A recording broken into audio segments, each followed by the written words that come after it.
Hi, I'm Rick Harsch, and I wrote this book called The Assassination of Olof Palme.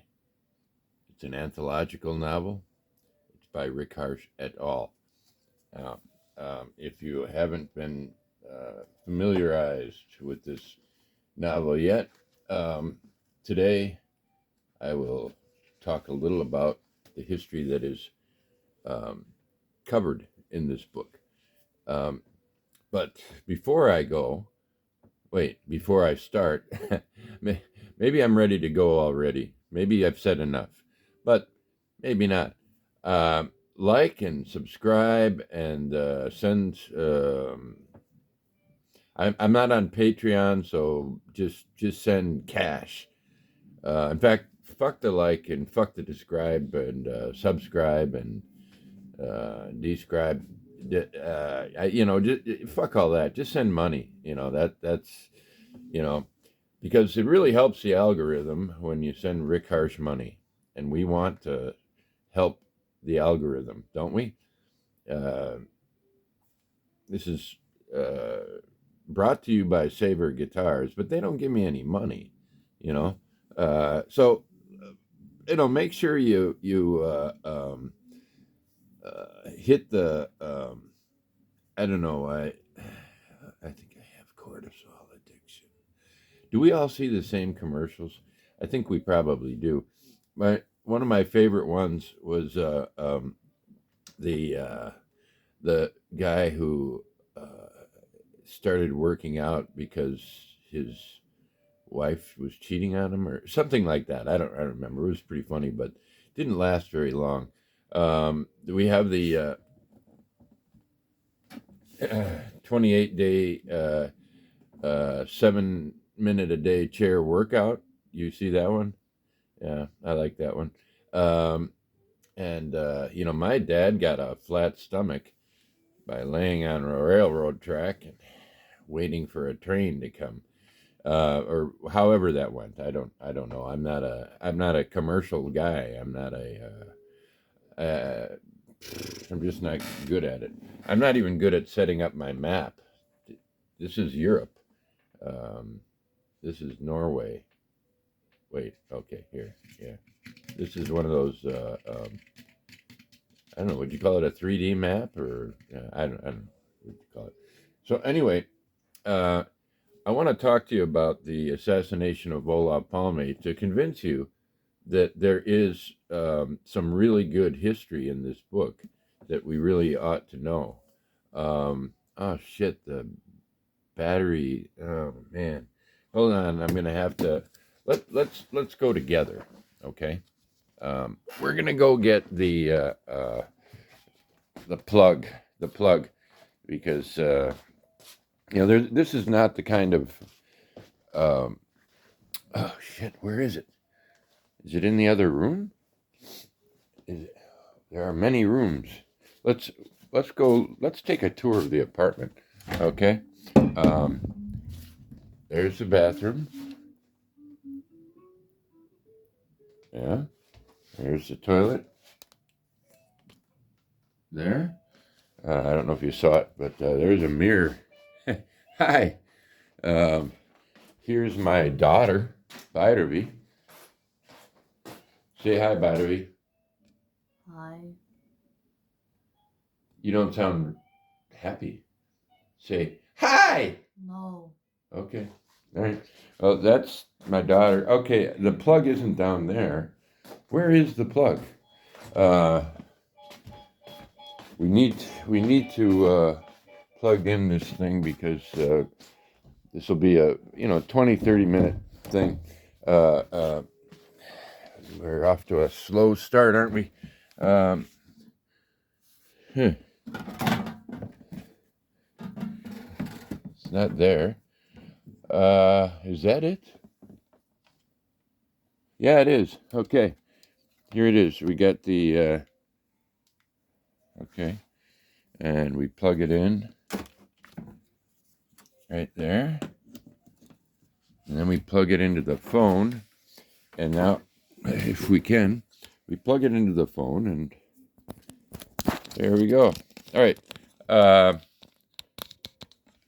I don't know how to do that timestamp bullshit. So we're let's see, we got okay. That's Europe. Okay, hi, Rick Harsch here. Hit like and subscribe, um, but not here. Do it somewhere else.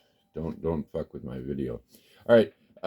We're talking about the assassination of Olof Palme. Olof Palme, as you all know, was the Prime Minister of Sweden, and he was not very well liked by the West.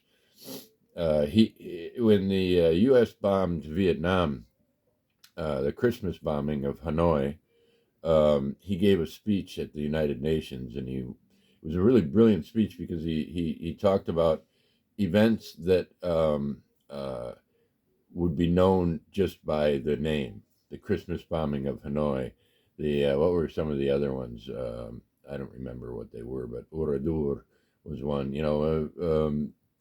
Uh, Dresden.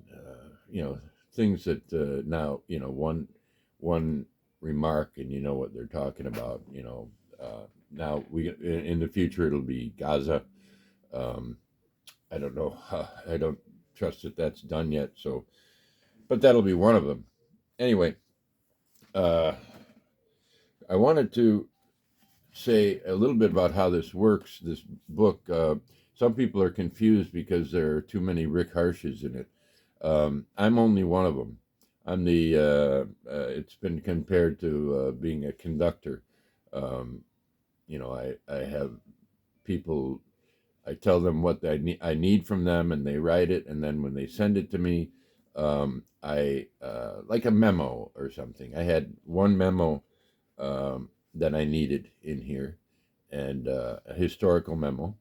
And I told three separate people about it because three people wanted to contribute, and they they came in the wrong order, and so I couldn't just say, all right, first one's done, that's it. I got three really good ones, and so they're all in here. And as an objective historian and fiction writer, I said, this is what the memo said. Or maybe it was this, or maybe it was that. I mean, if you have real stories, like one of the more interesting stories that is covered in this book, this takes place during World War II and afterwards.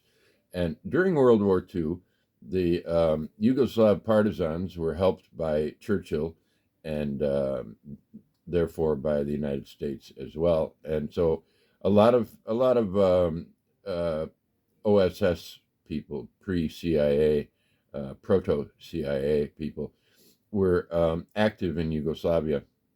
One of them, and in this area in Slovenia, which is down here's Yugoslavia, and we're here at the top of the Adriatic, in Istria. Now, um, one guy was Mo Berg, the baseball spy. He was a catcher. He was mediocre, and he went on a trip to Japan. And any Japanese baseball fan would have said, okay, I get it, Joe DiMaggio, okay, but who's this Mo Berg? The guy stinks. He was probably okay defensively, but he couldn't hit. But he knew a lot of languages, including Japanese, and he did some spying.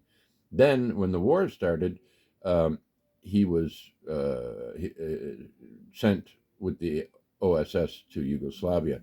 Then, now, of course, there was the race to build the atomic bomb, and uh, Werner Heisenberg was maybe the greatest physicist of his time, but if not the greatest, one of them. And he knew how to build the bomb. And he was giving a speech in Zurich, and Mo Berg got the assignment to assassinate him if, in his speech, he gave any indication that they were getting close to developing the nuclear bomb. And so I had to put that speech in the book. And there are lots of ways to do research, and one way is to try to find documents. and I don't have the resources to go around the world finding documents. So I sent, in many cases, I sent Rick Harsch, the other Rick Harsch, the Rick Harsch who's a fictional Rick Harsch, but a reliable one, and who can go anywhere. There are places I can't go. I just can't go. It's too dangerous. Um, don't have the money for the plane ticket. It's not a matter of time. I can go back in time, and that's no problem. But I'm not going to go back in time and risk my life. So I send the other Rick Harsch, and that Rick Harsch was in Zurich, and we have two different versions of Werner Heisenberg's speech. We know that he wasn't assassinated, and the reason is because the speech was not at all about uh, the nuclear research that was going on at the time. So that's a good example of a real story that is illustrated in the book. Two different versions. One is he gave a speech on the Zoot Suit riots, and the other one, I can't remember. You know, it's history and it's a lot of stuff in the head. Um, I I first realized that I needed Rick's help when I decided that I was going to punctuate the novel with some in-depth looks at Ronald Reagan and Nancy Reagan, because Nancy and Ronald had a very interesting relationship. Nancy was sharp, mean, and she was a little bit contemptuous of Ron, who was kind of a goofy guy. Um, he was a good warm up for Trump. If you like Trump, he can be kind of a funny guy. He just spouts off and so on. We won't talk about the negative aspects of Trump. Not now, not now. Um, but the thing is, Reagan was like, he was sometimes kind of a dipshit, but he was sometimes really gifted with that smart, like, this is my moment. He had that. I think maybe his Hollywood training. Mr. Borgajoff, Mr. Boyardee, what Gorbachev, Mr. Gorbachev, tear down that wall. That was a fantastic historic moment, and he said just the right thing in just the right way. What a guy, Ronald Reagan. Never mind privatization and all that stuff. We're not here to talk about that. Don't forget to hit like and subscribe, by the way, with the algorithm, and send money without the algorithm or through the algorithm. I don't know.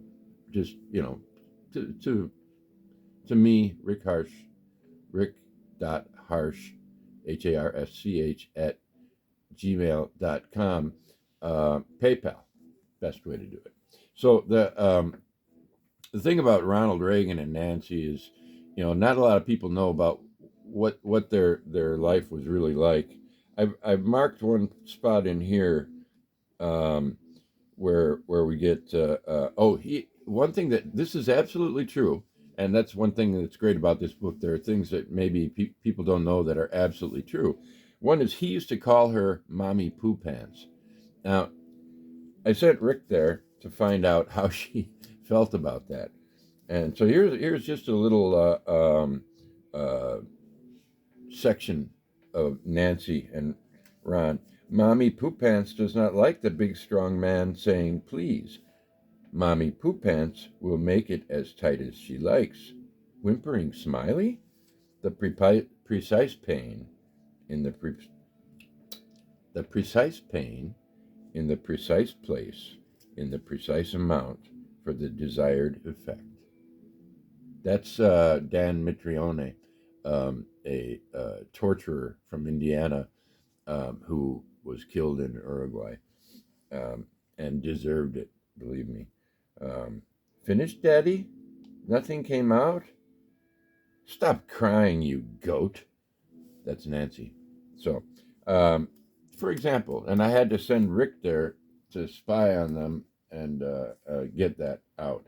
So, all right, I have notes here, and Nancy Mitrione. But now the next note says Gladio, stay at home. Now, what does that mean? Uh, what is not in the U.S. history books, uh, largely because when it became a big deal in world affairs, was during the time that Saddam Hussein's Iraqi army overtook or invaded Kuwait, and so that's what all the news was on outside of Europe. In Europe, um, a prime minister, which one was he? He was one that was prime minister like 6 times, but I always forget his name. It's in here a little bit. He actually, in public or in an official public meeting of parliament or whatever they call it in Italy, um, he admitted that there was a secret fascist army, and it was called Gladio in Italy. What it was a what they called a stay-at-home army. You see, the NATO had created secret cells with the British, and the idea was, look, this is a new war, and this is in the early 40s, before they had won, but they knew they were going to win, and they knew the Russians were going to be their next enemy, and they made sure that would happen. That could be a whole nother 17 minutes, but what they did was they created these secret cells, and they modeled them on the French resistance, and they called them stay-at-home armies. And what it was intended to do, they said, was to um, fight the Russians if the Russians ever invaded Western Europe. If the Russians invaded Western Europe, then they would find that there were already resistance armies in almost every country in the West. Um, Most important were Germany and Italy, ironically. France was a little bit important. Spain was easy because Spain, had Francisco Franco. And I can't give you all of Spain here because, oh yeah, okay, here they are. Over here you have the Canary Islands. Um, so when you talk about Spain during the post World War era and the Gladio or stay at home armies, Spain had a base, a U.S. Gladio base, but it was in the Canary Islands. So it wasn't in Madrid. It was way down there off the coast of Africa, and in Las Palmas or near Las Palmas.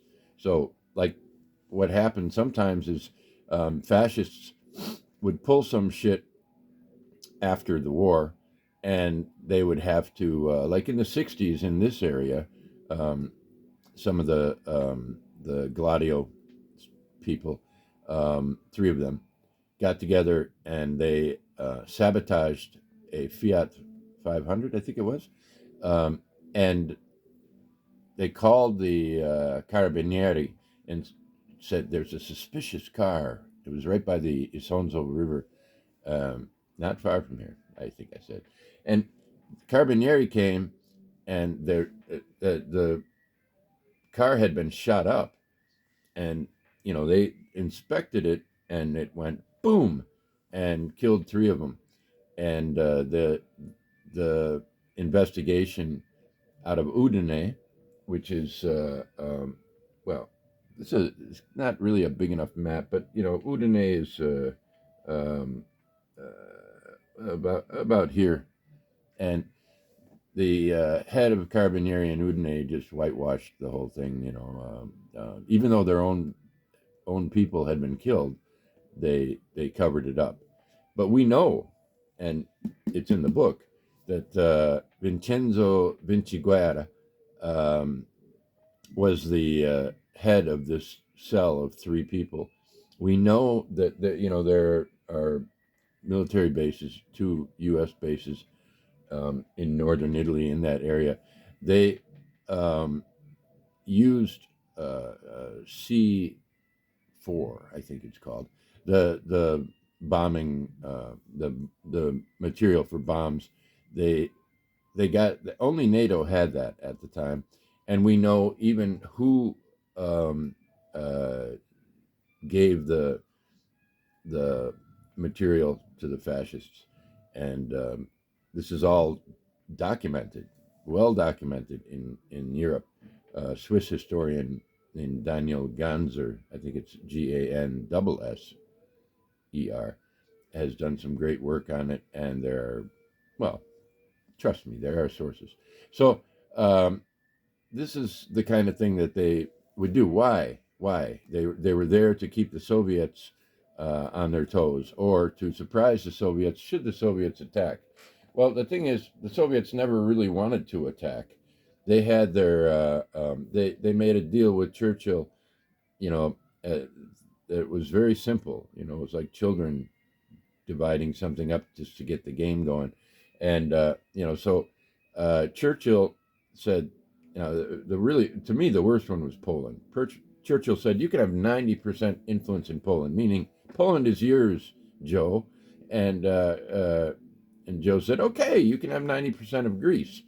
Now the problem is Poland uh, was a long-term enemy of the Soviet Union, and but they didn't have the strength after the war to fight them, and so they had a Stalinist regime installed, and it took quite a lot of pain, struggle, effort, and so on to finally become free. And at the same time, in Greece, the the communist parties of Greece, there was a more military one, Eam, Elas were the two, and they were more popular than the people that the U.S. wanted in power, and so the U.S. actually famously they used napalm not for the first time, but maybe for the first time extensively in the Civil War in Greece in 1947, and they made sure that um, the Greeks went right instead of left. The same thing happened in Italy. In 1948, the communists were uh, very popular. There were a lot of communists there. Togliatti was the guy running for office, and the CIA was there, and lots of money went into the thing, money and dirty tricks, and by a hair, the right wing party, which was filled with the Christian Democrats, that were filled with fascists. We'll get to that aspect in a second. Um, it was a fascist party or an ex fascist party. They couldn't be fascists anymore. Only Elon Musk can do this, and I don't. Sorry, I've never tried that before, so if I did it badly, I apologize. But Elon Musk did it energetically and provocatively, and I think it was a secret signal to his neo-Nazi party that he's supporting in Germany. But we're getting off track here. I'm just saying that I can't do it. But the United States, when they started winning the war, they started rescuing fascists in Italy. They were good at looking ahead, because if Italy went communist, they thought you know it would be a tragedy, and if any place went communist that you didn't decide Stalin could have, like Greece, we can't have a communist Greece. They said, you know, and so this is the mindset that, and I'll give you one great example. Um, the They did the same. They kept uh, an army in a stay-at-home army, a secret army in Germany, and in all these places in Italy, Spain, Germany, Norway, um, all over Western Europe, the Netherlands, Belgium, uh, Luxembourg had one, but they were so secret that in many cases, in particular the case of the Belgian prime minister, when all of this came out, when it was announced by Giolati, or I can't remember his name, but in 1991, and he said, "Yeah, okay, it's true what you've all suspected," because in Italy there was a lot of uh, communist and fascist fighting. The people like Vincenzo Vinciguerra, uh, his problem with the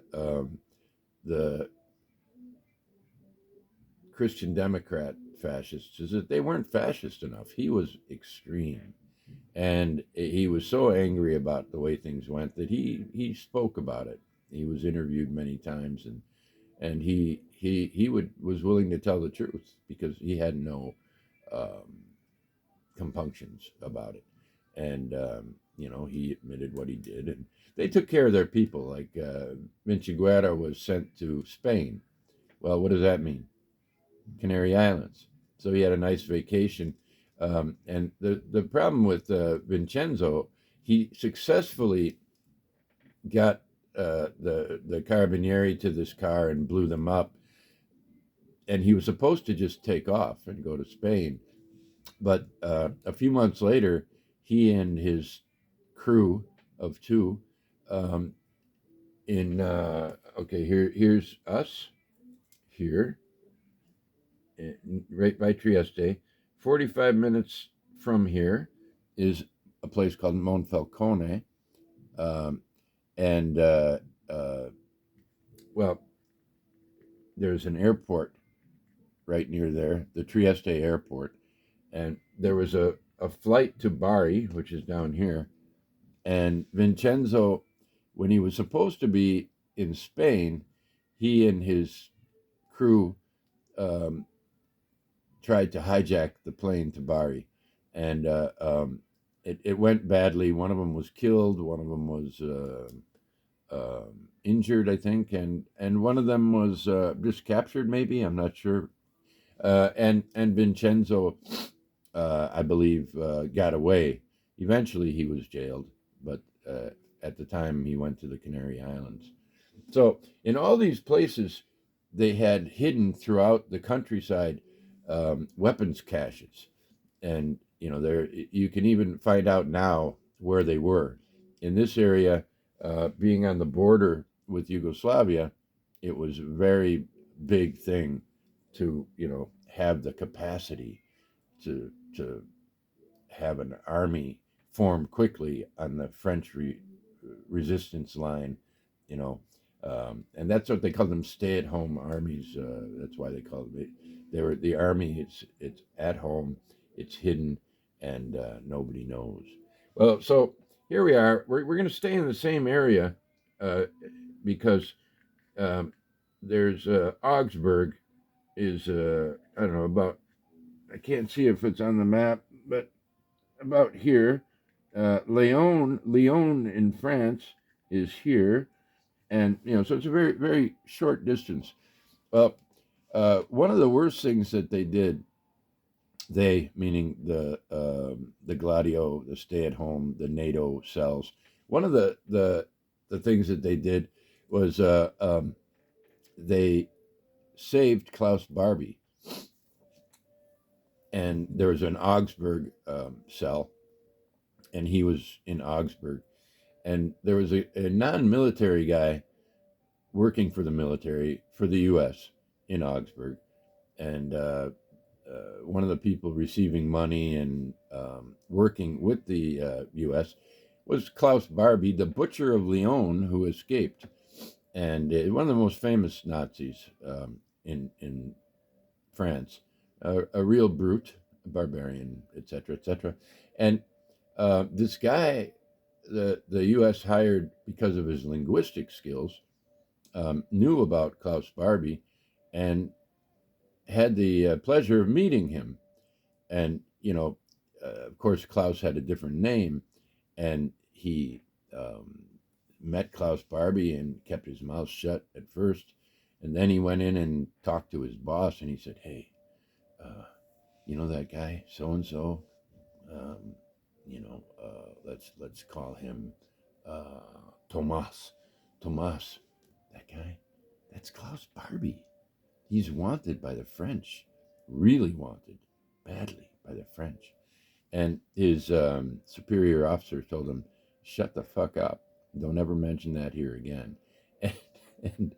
And by 1951, um, the French knew that Barbie was being protected, and it they did, the Gladio folk decided it's time to get Klaus out of here. So they had a rat line, and Klaus went. It was on the Côte d'Azur, maybe in Nice, and so that would be over here. And that took him. He took a boat to South America and lived there till 1983. So they extended his life by many, many years. And the Butcher of Lyon. I still remember that in the early '80s when he was found in, I believe, Bolivia. Um, well, so there you have some of the antics. But what makes this such a fun book is some of the crazy things these Gladio people did. For instance, they in Norway, for instance, the Norwegians said, "Yeah, we had a secret army, but we didn't do anything." Um, you know, well that was them. In Italy, the secret army was very active, and well, we'll talk about Giuseppe Pinelli. I got to write that down so I don't forget, because that's the biggest part of the book. You're wondering about Olaf. Well, you got to read the book to find out what about Olaf. Uh, you'll find out more about Giuseppe Pinelli than Olaf, but you know, this is a book of wily misdirections and so on. Uh, so where was I? I was talking about Klaus Barbie and uh, the way the oh okay the behavior of these groups. Some 10 British and U.S. Um, secret soldiers decided to run a sort of war game test. And what they did is they parachuted into the very far south of Belgium, or south east of Belgium, right near the Luxembourg border, to a town called Vielsalm, Vielsalm. I think you can read about that. And they parachuted into a forest, or near forest, and in an unpopulated area. They crossed into Luxembourg. They found a contact for the Luxembourg army, secret army, because they wanted to be guided to a weapons uh, depot in Vielsalm. And so this guy from Luxembourg, he doesn't know what's going on, except that they want him at a certain place at a certain time to take them to the Vielsalm armory. And he does, and he goes off.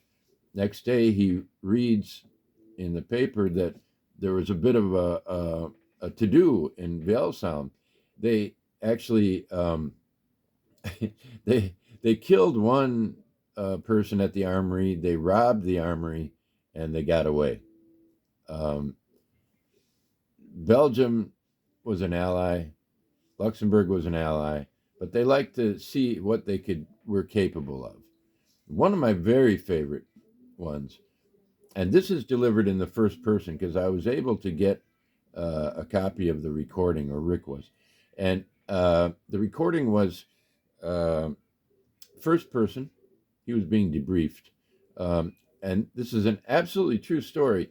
Um, to check the capabilities, the international capabilities of the stay-at-home armies and the secret armies and their whatever. They a guy was taken by boat from England to the coast of Norway, and he was dropped off with nothing, no supplies, and no papers at all. And they wanted to see if they could get him to the Friuli area of Italy, which is basically here. Our border um, is, Trieste, and then the region around Trieste is the Friuli Venezia Giulia, and Friuli in the Friulans are it comes from Furlanic. Furlan is this Slovene, and not forlorn, Furlan, but that's this. So it's Friuli region is basically the near coast of Italy. I can see it on clear days. You can even see Alps and so on from Isola, which is very close to Trieste. So our guy, and I got the transcripts. He was being debriefed in a tunnel in Trieste. Trieste had some uh, tunnels and during the war and so on. A lot of weird shit happened there. A lot of ugly things happened to Slovenes, but that's for another day. Um, so this guy gets taken from Norway by the secret army, and then he gets taken to Denmark, and his whole route is tripped. Is tripped. Tripped? Did I say tripped? His whole route is um, scripted. I don't know. No, I don't. It wasn't. He just we have it all. We have it all, um, in first person, and even the guy there. We have a couple remarks by the guy who's debriefing him and is irritated by him because this guy was just I don't know, kind of happy-go-lucky, talked a little too much, and well, anyway, so he gets through. I can't remember the exact route. I'd have to check the book again, but he went all the way. Down here, crossed border after border. He came over this way and went around Salzburg and then came back um, and got down into northern Italy. And he made it to the Friuli region. No papers, nothing. So the secret armies really were working. Um, the amazing thing is how much weaponry they had, and also how many people were former Nazis in Germany and in Italy. The U.S. went collecting Nazis, and it's pretty well known. Operation Paperclip, I believe, and but it's known about Germany, but in Italy it was also very important. They saved a lot of people who later turned up in important posts for the Christian Democrats. So, um, who was Giuseppe Pinelli? Well, because of the way that the election went in 1948, um, there, and because Italy was used to be as strong as France, the labor movement was as strong as it was in France, but not anymore. Anyway, they from the 40s on, there was a clash between the left and the right, and it's even got a name, Ani di Piombi, or Anno di Piombo, or Ani di Piombo. Anyway, the years of lead. So years would probably be Ani di Piombo, Anni di Piombo, and that was the late '60s into the early '80s, and there were a lot of terrorist acts uh, on both sides. I won't make any judgments here, but it's fascinating to read about. Well, one of the things that happened was the Vincenzo Vinciguerra, his type, they wanted to create terror to the point where the state would step in and implement a militarist, openly fascist government and crush the left. So what they did in Milano in December of 1969, the fascists, uh, using C4 um, explosives that they got from the United States military, they blew up a bank in Milano, and I don't remember how many people died, but they the police captured anarchists. They just made a sweep and they captured anarchists. One of whom was Giuseppe Pinelli, and Dario Fo won a Nobel Prize for writing a play about it called "The Accidental Death of an Anarchist." Because what happened with Pinelli is he was taken to the fourth floor um, of the police headquarters and in Milano, and he fell. He he fell out the window. um, there's a great folk song that starts with uh, "In Milano it's cold," or no, hot. It's hot. In Milano it's hot. It's hot in December in Milano. So you got the window open naturally because in December it's really hot. No, it just December just ended in this region, and we're about we have a similar climate as Milano. They're a little colder. We have the Adriatic, maybe moderately keeping the temperature a little bit higher. Not much. It's cold up here, and so that it's very ironic and very funny. So the book is well, it's covering all of these things and much more. I'm not going to go into every minor escapade, and because they're all in here, and I think I have a picture of Moberg. I don't know. I have a picture of Heisenberg in here. Um, let me just show you because maybe some of you don't want to believe. Okay, well, you might say I don't have it because I can't find it. Ah, there he is. Okay, there's Heisenberg giving his lecture. Um, that's real stuff. That's Pinelli after falling um, in a hot December in Milano. So there's much to be learned from this book, and some very and it even covers to a degree the Iran Contra affair, and there's a meeting in Malta that is never talked about and probably is not even written in any history book, but you'll find it in here, and you'll get in. We did what linguistic work we could, me and others. Like I have a Maltese friend who helped me translate, and so you get the Maltese and the English, and you won't know all the references. I refer to the French Foreign Legion, a couple of people, Basque, um, Basque, French, Spanish. I mean, Basques are Spanish, but that area is, it's a little, there's some mixture, and there were many Basques in the the paratroopers, French paratroopers. So that's a little about the history, and I hope you followed me well enough. I hope I was clear enough about the Gladio conspiracy. It worked in the United States. Nobody knows about this at all. Everybody knows about the CIA, but the Gladio, I don't know. And who killed Olof Palme? A sharp-eyed reader will know. And am I 100% certain? No.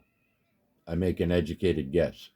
Um, the kind that probably most people here would go, "Oh yeah, of course," you know. But recently, the uh, Swedes came out with the definitive um, guilty party, and someone I knew about from a lot of reading. It definitely not wasn't that guy. Definitely wasn't that guy. So uh, there you go. I consider this one of my three best novels, um, and in some ways my favorite. I'm not gonna Elon Musk you. I'm just this is a legitimate gesture, but that's where I'm gonna leave it. Don't remember, don't remember to like and subscribe because we don't give a shit about that here. We want money for books. That's all we want. And we got books coming out. We've run out of cactus boots again, but we will have them by next week. And we have the microline books coming out, hopefully by next week. The first three are going to be the reprints, but then we're going to have my mother's cookbook, which I've told you about, and a book called Boing Boing, which is an art book with the menace of rabbits as its theme. So uh, I'll talk to you soon. I'm sorry I couldn't make this more than 50 minutes, but I getting a little dry in the throat. I need to go have some juice or coffee or something. Thanks for stopping, and um,